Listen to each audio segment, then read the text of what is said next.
ખંડિત થયાનો મામલો નીલકંઠ મહાદેવ મંદિર પાછળના મંદિરમાં મૂર્તિ ખંડિત કરાઈ હતી।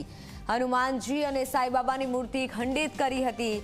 મૂર્તિને ખંડિત કરનાર 3 ઇસમો ઝડપાયા છે। મહેસાણા શહેર બી ડિવિઝન પોલીસે 3 ઇસમોની ધરપકડ કરી છે।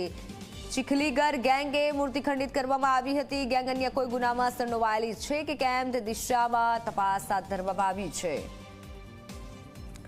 ત્યારે મહેસાણા શહેર બી ડિવિઝન પોલીસે હાલ તો તપાસ હાથ ધરી છે। ફોનલાઈન પર સંવાદદાતા તેજસ જોડાઈ ચૂક્યા છે। તેજસ, કોણે આ મૂર્તિ ખંડિત કરી હતી? શું ઈરાદો હતો? પોલીસની કેવી તપાસ? તેજસ,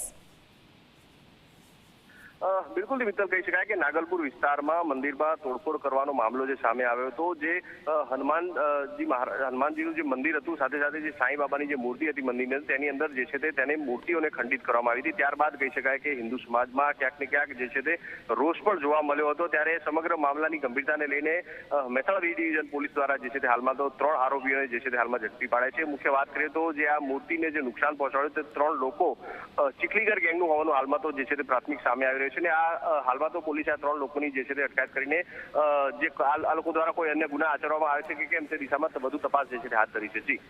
જી તેજસ, આભાર માહિતી બદલ।